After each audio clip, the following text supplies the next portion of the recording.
Welcome, everybody who's here and everybody who is joining us after the fact. Tonight is all about fearless dining out and traveling, presented by Coach Tamitha.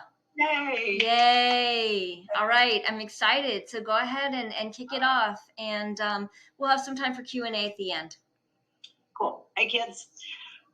Yeah, so I'm going to talk about dining out today, how to eat out and stay on track. And this is a big issue for most of us.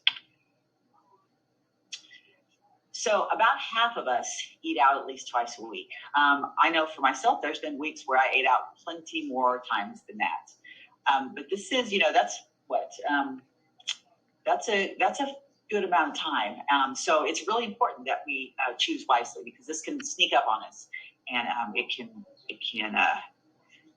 compound the problem. Fast food stats. Now, this is where a lot of us spend our eating out time. And I talk about fast food further down the road, but this is just a real eye-opener as to what we're consuming when we do eat fast food. It is nothing to get almost 1,000 calories in one meal, a fast food meal. And that doesn't even, consider the amount of carbs. We're looking at, a neighborhood of 50 grams of fat. This is a lot. And a lot of it is hidden fats that we don't really know are there. Now, of course, we all know that fries are full of fat, but, even things like, grilled chicken in a restaurant will often be, have extra butter and, sugars and things on it. That's why it tastes so good. So these are things that we need to really pay attention to. Strategies to eat healthy while you're eating out. Here we go. Planning ahead. So most restaurants will have a menu online, and this is probably one of the most valuable tips I'm going to give you tonight. Check out the menu online, decide what you're going to have, and when you get to the restaurant, stick to it. It can be easy to be tempted when you get there. Sometimes just, say, I don't want to see a menu. I already know what I'm going to have. This gives you a chance to make a decision when your head is clear, when you have time, when you're not stressed or distracted, and you can choose a little more wisely this way. Have a high protein snack before you go. What this will do is keep you a little more full, so you're not showing up starving and gobbling down the whole bread basket. And again, it's going to keep you give you a little more time to make a good decision if you're not feeling famished and rushed to eat. Number 3, skip the bread basket. So you can still have starters, but there are other healthy choices that many restaurants have. So any kind of broth-based soup, like if you're Asian, egg drop soup, or a chicken noodle soup, cream soups you probably want to stay away from. But other soups, especially ones that have plenty of veggies, are going to be great. And you can ask your server, what's the base of this soup or what's in it. Shrimp cocktail is a great choice. I talk about this down the road too, but most things that are fried, you can have grilled. You just need to ask, and you'd be surprised at the level of accommodation that you can get in a restaurant. Most of the time, they're really happy to help, keep you on track, and they're happy to, because it's, you want to come back, and you're maybe leave a big tip, so they can be pretty accommodating. If they bring a bread basket, what you can do is just put it out of arm's reach, or you can just have them take it back. Just because they set it down doesn't mean you need to keep it. Covering it with a napkin, if that's not an option, if you've got dinner companions that are there, keeping it out of sight or out of reach is a great strategy as well. Okay, as for modification, I just kind of touched on this. Lots of things they can do for you. Most meats can be grilled instead of fried or pan fried. Sauces on the side are always a great idea. You can ask, and even if it doesn't say on the menu, made smothered with butter. Especially when it comes to veggies, ask. Ask, and even if you don't know for sure, just say, if they put oil or butter on it, can you just leave that off? Extra veggies instead of rice or potatoes. Red sauce instead of cream sauce. There's all kinds of things that they will do for you if you just ask, and it's not a big deal. So don't be afraid to ask for changes. To-go box with your meals. So here's this is a great tip. When you order your food, ask the server to bring a to-go box at the same time they bring your food. When they set it down, you cut it in half, you put half in the box, and then half is yours to eat. So you can leave it on your plate, but if there's if you're with people and you're talking afterwards, the temptation to nibble on that and just kind of eat it after the point of being full is pretty strong. So again, getting it out of your sight is really going to be helpful. And there's your meal prep for lunch tomorrow or the next day or both. Here's one. If you're feeling daring and you trust the place you're going, instead of looking at the menu when you get there, just ask your server what's the healthiest thing on the menu. And whatever they tell you, just order that. So it's a little risky, and you have to trust that your server knows what they're talking about. But it's kind of fun. It's kind of like restaurant roulette in a way. But you can often get a lot of information from your server, and they won't steer you wrong. So often menus will describe their food in a way that makes them sound good and sometimes healthy when they're not. So code words, fried food often does this. So anytime a menu, you see the word golden, crispy, often cooked to perfection, that means fried, honestly. Pan fried means fried. Pan fried is really, it's still fried in grease, it's just in a pan and not a deep fryer. Battered always means fried. Crusted usually means fried, or at least a lot of oil on it, because that's what makes the outside coating crispy. Some other words that you want to make sure that you watch out for: anything smothered, stuffed, loaded, glazed often means a high sugar coating on it. Au gratin means cheese. Creamy, of course, means usually made with cream, and low carb. And the reason for low carb or keto, low carb generally means that it's high in fat. So carbs are not necessarily always the enemy. We have to also think about, what are the carbs being replaced with? And keto often also means low fat, because that's the whole point of keto diet really is, I think it's like 70% fat, 20% protein, and 10% carbs or something like that. So if you're not doing keto, stay away from keto menu items, because they will be high fat and they will do you a disservice. So if you know of other words that are code words that might be used on a menu, jot them down and tell me at the end when we do the Q&A, because you may have some ideas that I haven't thought of. Different kinds of cuisines. So this is kind of fun. Mexican is I've written several articles on how to eat healthy at Mexican restaurants. And one thing that you might not know is that when they make the enchiladas, or anytime that there's a corn tortilla that's, tostada is fried, but when something's wrapped in a corn tortilla, they actually dip the corn tortilla in oil first to soften it up. So that's going to add a considerable number of calories. So you might ask them to not do that.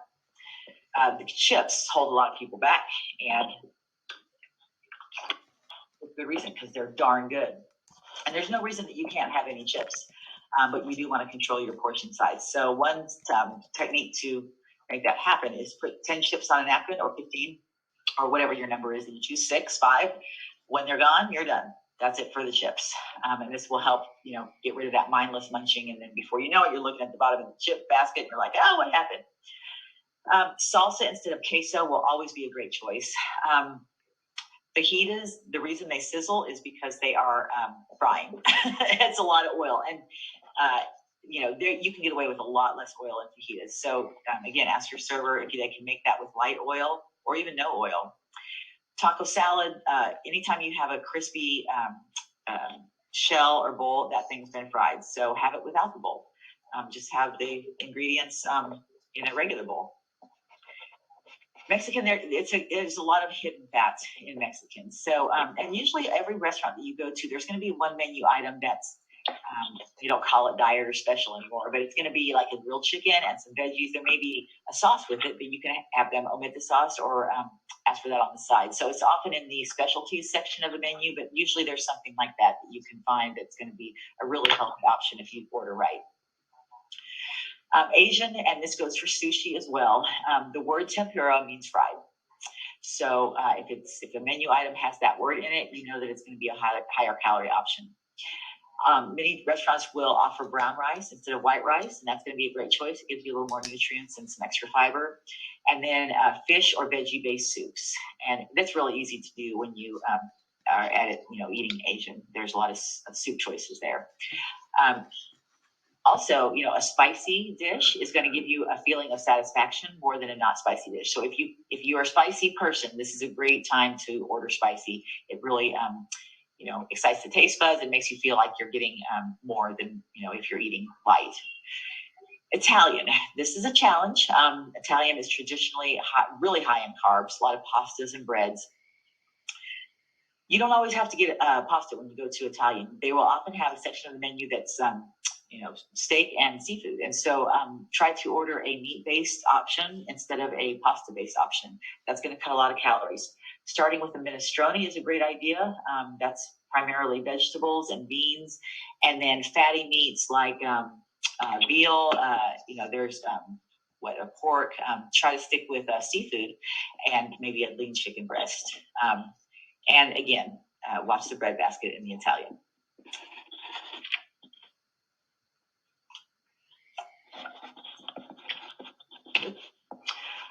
Okay, back at fast food. So fast food, you can do it. It just takes a little bit of knowledge. So when you are deciding what to eat, it can be tempting to order the value meal because it's a value, right? But it's not a value if it goes to waste on your waistline. It's just as much a waste on your waistline as it is in the trash or in your pocketbook. So order just the sandwich, skip the fries. You'll get plenty of food. You'll fill up, and that's a much better portion size. Order the grilled chicken, not the crispy, or the regular. So like, for example, Chick-fil-A. Their Chick-fil-A sandwich, it doesn't say crispy or fried on it, but it's fried. So look for the grilled option on sandwiches and in salads. And then you can also just leave off the bun, and you'll still have plenty of food. Eat it open, or just have half the bun and eat it open face. Many fast food restaurants have options besides fries. So I know that McDonald's has, or used to have anyway, apple slices, and a lot of restaurants are moving towards a healthier option at least. So search the menu for that. You can ask the person at the desk, is there anything that I can have besides fries? When it comes to salads, you don't have to use that whole packet of dressing. Just use half, and often that's enough to coat the salad. You're going to be cutting, perhaps a couple hundred calories that way.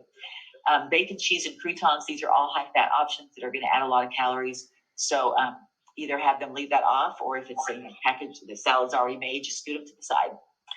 And you will be cutting a lot of calories that way too.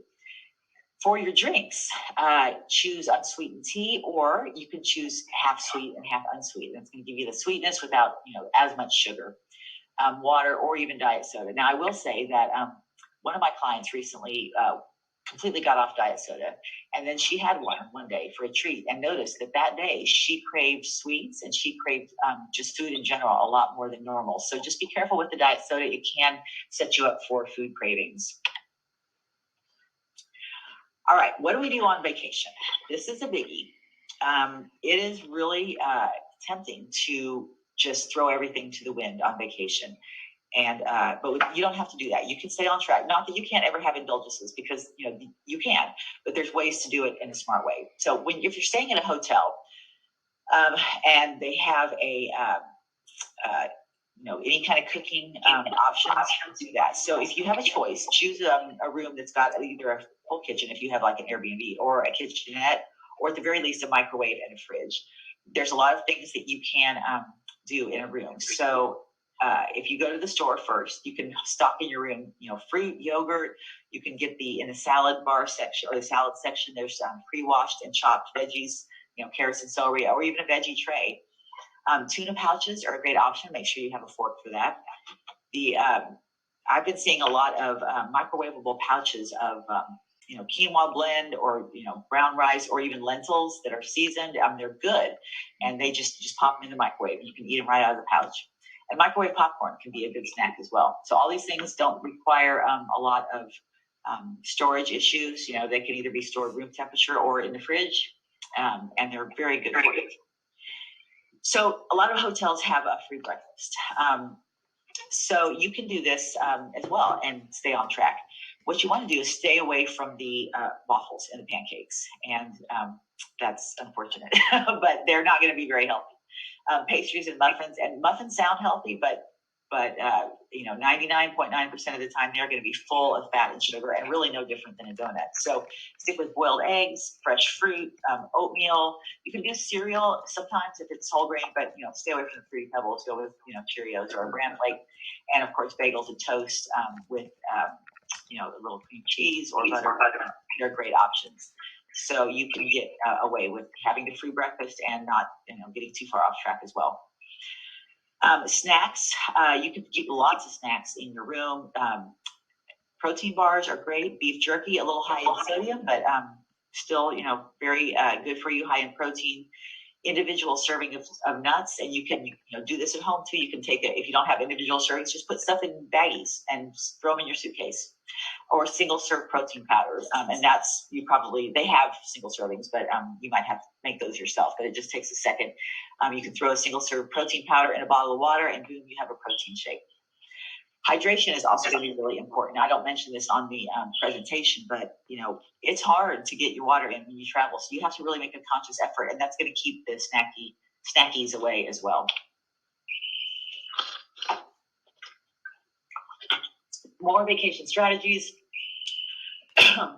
Depending on where you are, eating locally is often a good idea. So a lot of us like to go on beach vacations, and it is you're going to get some great seafood and some great vegetables, fresh fruit and vegetables. So ordering locally is going to help you quite a bit. Being active will help.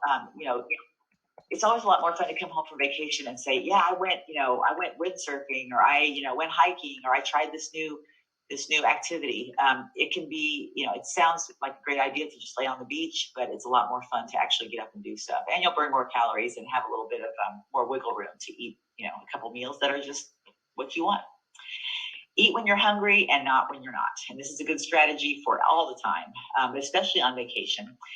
Also eat slowly, savor your food, really taste it, and eat when you're hungry, but stop before you're all the way full. And if you do those three things right there, you're in good business. Alcohol. We like to drink on vacation.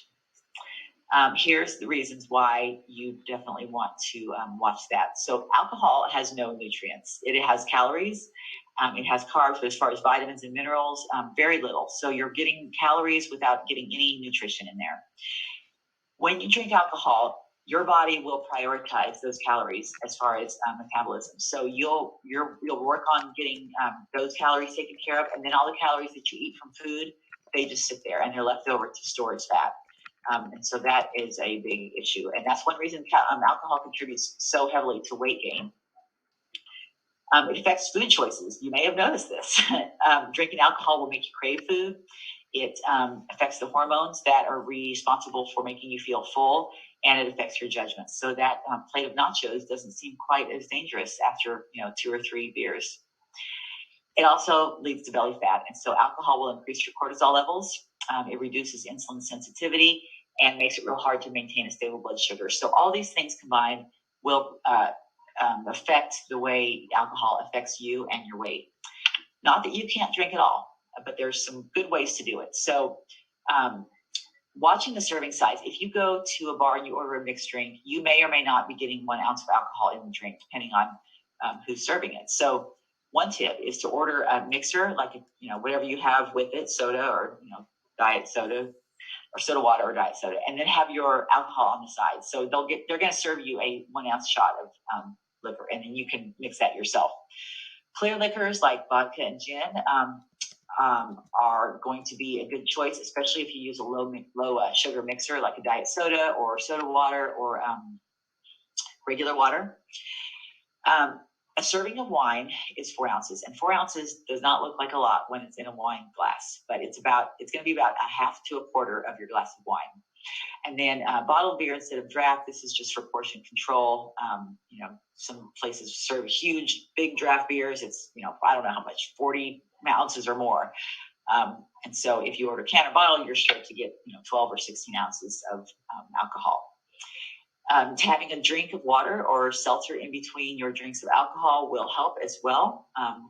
Increase fullness and increase your time between drinks, and then also setting a time limit. So, say I'm gonna have a couple drinks, and when it turns 9 o'clock, I'm done, and I'm gonna switch to water or another non-calorie drink. Holidays or celebrations. This is another place where people get tripped up. Dining out doesn't just mean at a restaurant. You can dine out just anywhere away from your home, at a friend's house, different places, picnics, at a party. If you're, a place where they have a buffet or a lot of appetizers on a plate, pick 2 or 3 that you really love and you want to try. Have those, and then step away from the table. Spend your time talking to people, networking, whatever you're there to do. But hanging around the food table is going to just increase temptation. So pick your food and step away. Keep your hands busy with, holding a drink or, shaking hands, but try to be active, talking or doing things with your hands to prevent temptation. Holidays are pretty much the same thing. Picking your favorites. Often you will be asked to bring a dish, even if you're not asked, you can show up with a veggie tray. That way you are sure to have at least some healthy foods. And then, leave some food on your plate. There's no rule that says you have to eat everything. And so sometimes people are offended if you don't try the, I don't know, Aunt Edna's potato casserole. So, go ahead and get it and just don't eat it all. She'll never know. Eating out at a friend's house, I spelled protein wrong. Sorry, that should be an N, but start with protein, just like we did with the going to a restaurant. Again, you can bring your own contribution to the meal, savor your food, and pay attention to your hunger and fullness cues. And remember the 80-20 rule. So, eating out in holidays and celebrations, they can still happen. Our culture is, built around food, and that's okay. And that's just, that's the way it is. And so, food is a central part of our lives and our social gatherings as well. So if you just remember 80% on track, 20% indulgences, you're going to be just fine. And so just know that there is a place for your favorite foods and for eating out and, having the steak or the, whatever it is that you like. We just don't do it all the time. And so keeping it in this ratio is going to be a key to good results and a healthy life. And that is my presentation. So I'm going to open it up for any questions that you guys have or tips that I may not have thought of.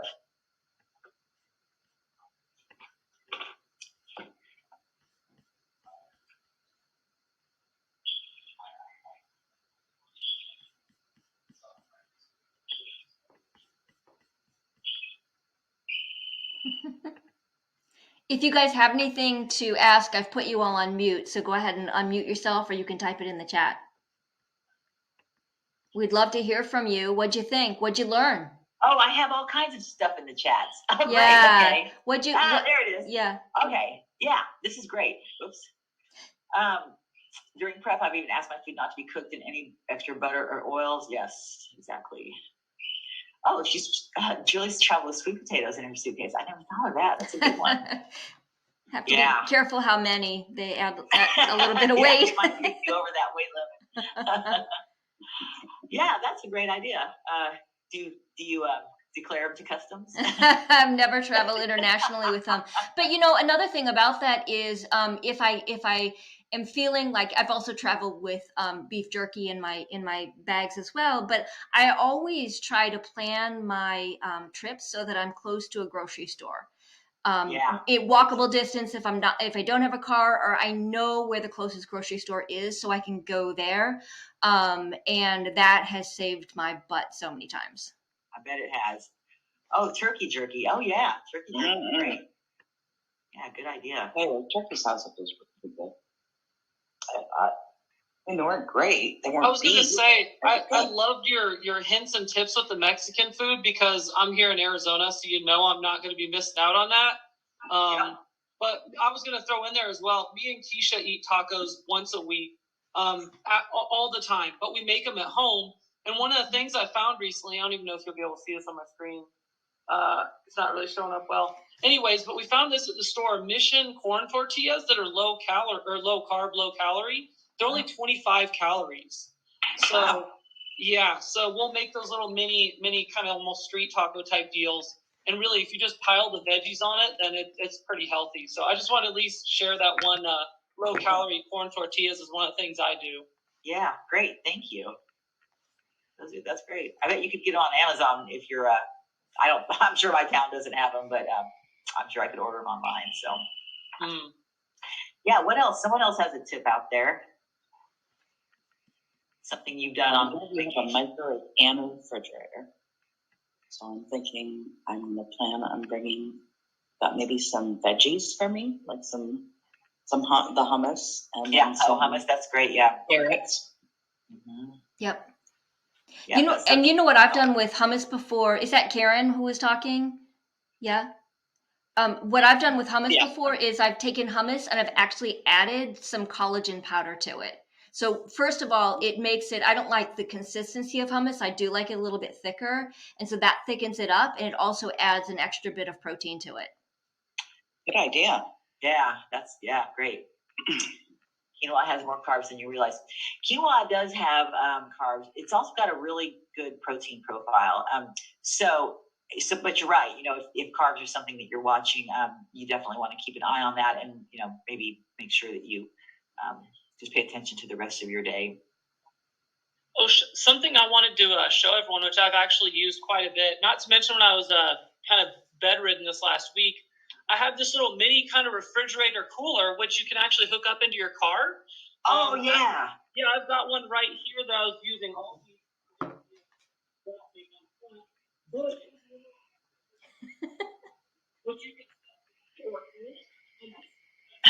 Nick, your volumes, your audio's cutting out.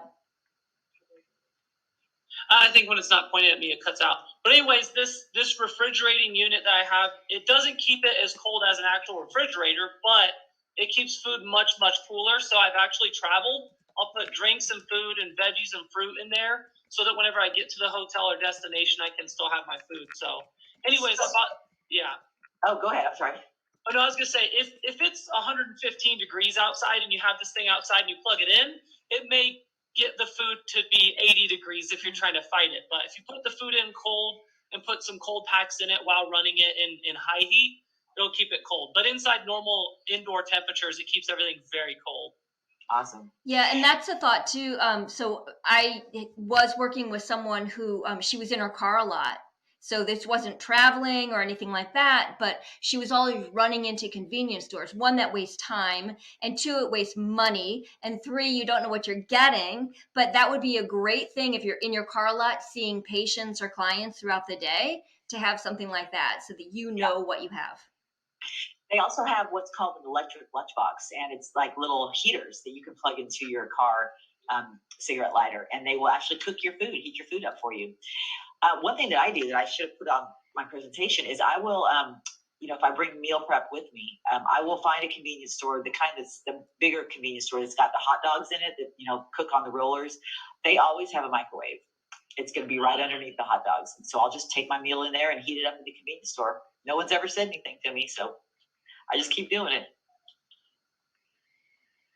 Ask for forgiveness, not permission, right? That's right. That's my motto.